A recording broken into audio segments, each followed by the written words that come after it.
Si vous voulez que je me mouille un peu plus que ça, et au-delà de vous dire pensez, pensez, déconstruisez, remettez en cause, interrogez-vous, vous me dites bon bah très bien, mais alors et vous?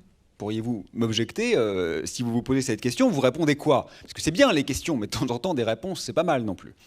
Alors, je vais vous donner un exemple de ce que je crois être la meilleure réponse possible, moins sur la finalité, parce que ça, je pense que ça me placerait dans une posture presque de gourou, si vous voulez, que j'ai pas envie d'accepter. Je n'ai pas à vous dire où vous voulez aller, ça c'est votre problème, c'est une question démocratique, c'est pas à moi d'y répondre pour l'ensemble des citoyens et citoyennes, mais en revanche, je vais revenir sur la question de la modalité en la subvertissant un peu, c'est-à-dire en la détournant un peu de son rôle subalterne, n'est-ce pas, que j'évoquais tout à l'heure. Autrement dit, plutôt que se demander que faire, revenons un instant au comment faire. Et demandons-nous s'il n'y a pas une manière de penser le comment qui en fait infléchit le vers où. Vous voyez ce que je veux dire ou pas? Tout à l'heure je vous disais ça ne sert à rien de se demander comment si on va toujours au même endroit.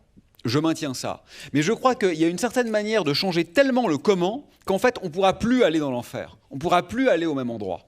Ça, c'est ce que j'appelle une subversion. Et ma réponse, c'est d'essayer de penser poétiquement. Alors je vais m'expliquer. Là, vous vous dites, oh là là, la poésie, c'est quoi? C'est les 3 vers de Ronsard que j'ai dû apprendre par cœur l'année dernière en 6e, c'était chiant. D'abord, vous avez tort, c'est pas chiant, c'est très beau, Ronsard. Mais c'est pas de ça dont je veux parler. Ça, c'est la poésie. C'est une manière particulière d'écrire, que vous aimez ou que vous n'aimez pas, c'est votre choix et c'est votre droit. Je ne parle pas de la poésie, je parle de ce que j'appellerais le poétique. Ce que j'appelle le poétique, c'est quelque chose d'assez différent de la poésie. Et c'est ce qui s'opposerait au prosaïque. Alors vous allez me dire, bah, c'est très bien, mais c'est quoi le prosaïque? Parce que si je définis le poétique comme étant le contraire du prosaïque et que je ne définis pas le prosaïque, on tourne un peu en rond. Je vais le faire. Le prosaïque, c'est peut-être pas un mot dont vous êtes familier, mais c'est vraiment le contraire, hein, c'est ce que vous pouvez mettre en face de poétique, d'accord? C'est l'utilisation d'une chose. J'ai un stylo, je l'utilise, c'est prosaïque. Avec ça, je noircis ma feuille de papier, je remplis les papiers à l'administration que j'ai donné tout à l'heure, à la Maison de la Poésie, avec mon numéro de sécurité sociale. C'est prosaïque, j'ai utilisé ce truc pour arriver à une fin. Le poétique, c'est pas l'utilisation d'une chose, c'est la chose elle-même, indépendamment de ce à quoi elle peut servir. Le prosaïque, c'est la communication. Vous êtes un communicant, vous êtes un influenceur, une influenceuse, vous avez de l'impact, vous avez TikTok. Le poétique, c'est la communion. Le prosaïque, ça serait l'exploitation et la fabrication. Le poétique, ça serait plutôt la connivence et la création. C'est pas du tout la même chose. Le prosaïque, ça serait le domestiquer, l'intégrer. Le poétique, ça serait le sauvage, l'indigène. Le prosaïque, ce serait le mesurable, le reproductible, le réglé, le fini, le mécanique. Le poétique, au contraire, ce serait la présence pleine et entière du monde, de soi et de soi dans le monde. Vous voyez, le prosaïque, c'est ce qui répondrait à nos besoins. Le poétique, c'est ce qui exprimerait nos désirs. Alors attention, hein, on ne peut pas jeter le prosaïque. Je le redis une fois de plus. Évidemment, il nous faut du normé, du mesuré, du prévisible. On est bien content ce soir de pouvoir allumer le chauffage si on a froid. C'est prosaïque et c'est utile, on est bien d'accord. Mais peut-être avons-nous fait l'erreur de donner toute la place au prosaïque. Un très grand poète, Antonin Artaud, écrivait « Sous la poésie des textes, il y a la poésie tout court, sans forme et sans texte. » C'est de ça dont je vous parle maintenant. Alors, si vous voulez, je crois qu'il y a un exemple pour illustrer ce que j'essaye d'exprimer. On a commencé à 15, hein, donc j'ai encore un quart d'heure, si je prends 1 heure. Ça va? Vous tenez le coup? Non, parce que si c'est vraiment trop chiant, je peux arrêter avant, faut me dire. Et donc, je vais prendre un exemple, c'est le 2e exemple pour lequel je me suis fait conspuer dernièrement, c'est le spatial. Parce qu'on peut critiquer tout le monde, sauf saint Thomas. Saint Thomas, c'est Thomas Pesquet. Alors du coup, je le critique, parce que moi, j'aime pas taper sur l'ambulance. Donc les gens que personne n'aime, on va pas leur taper dessus. Mais lui, tout le monde l'aime. Alors du coup, j'ai envie de prendre l'enclume. Mais je lui fais pas mal vraiment, hein. C'est symbolique. Concrètement, je suis pas méchant. Je veux pas porter atteinte à son intégrité, mais en revanche, je veux porter atteinte à son symbole. Parce que, vous voyez, le poétique, c'est le ciel en lui-même. C'est ce que vous ne voyez plus là dans Paris. On ne voit plus le ciel. Le poétique, c'est ce que vous voyez quand vous allez à la campagne et que vous redécouvrez comme ça la Voie lactée qui nervure le firmament. C'est ce moment vraiment de vertige. C'est ça le poétique. Le prosaïque, c'est ces gigantesques fusées qui, dans un délire et un déluge de kérosène et de fer, viennent polluer l'espace, viennent non seulement émettre beaucoup de gaz à effet de serre et beaucoup d'agents polluants, mais viennent surtout porter atteinte aux symboles. On est en train, ça c'est pas Thomas Pesquet, c'est d'autres, en particulier Elon Musk, on est en train de créer quoi? Des hôtels en apesanteur pour ultra riches. On est en train de créer des dépôts de carburant dans l'espace. On est en train de mettre tellement de satellites artificiels qu'on ne pourra même plus reconnaître les constellations. Vous vous rendez compte qu'il y avait quand même ce qu'on pourrait presque appeler une forme de sacralité dans le ciel. Quelque chose qui nous dépasse, quelque chose qui est juste beau d'être. C'est exactement ça le poétique. Le prosaïque, c'est l'utilisation du ciel. Pourquoi? Généralement pour beaucoup de merde. De temps en temps, pour quelques trucs profitables, on me répond « Ah oui, mais ça permet de faire des mesures de taux de CO2 dans l'atmosphère, c'est bon pour l'écologie. » Oui, d'accord, mais enfin, sincèrement, on n'a pas besoin de satellites pour voir que la vie s'effondre. On n'en a pas besoin. C'est notre endoctrinement, notre ensorcellement d'ingénieurs qui nous fait croire que ce qui n'est pas mesuré, énormé et chiffré n'existe pas.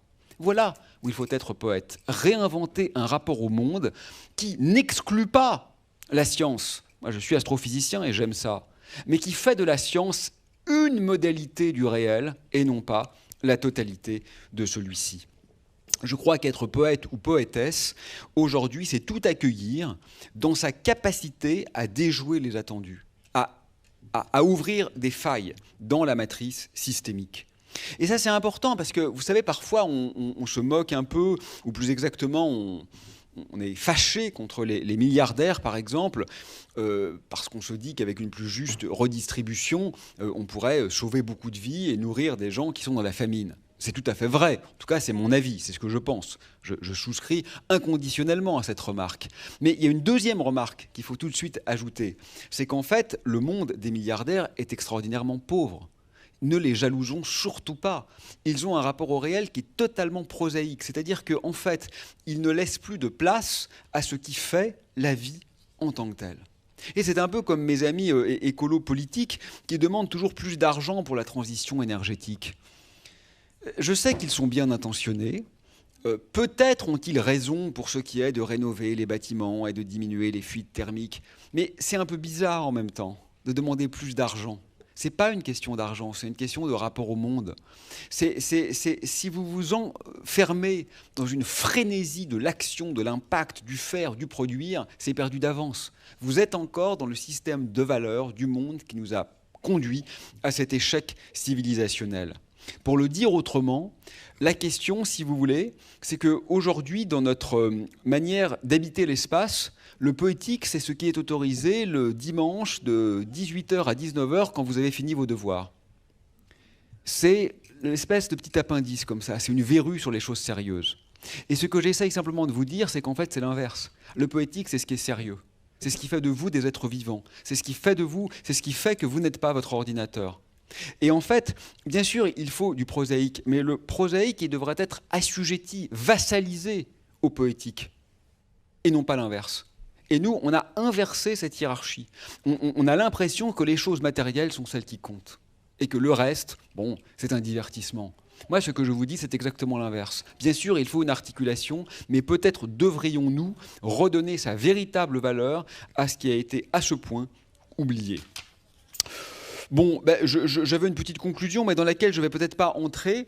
Je vous invite à découvrir, parfois sous forme simplifiée, les textes originaux sont un peu difficiles, mais vous pouvez trouver beaucoup de textes qui les vulgarisent, les travaux des anthropologues, c'est-à-dire ceux qui étudient les civilisations humaines.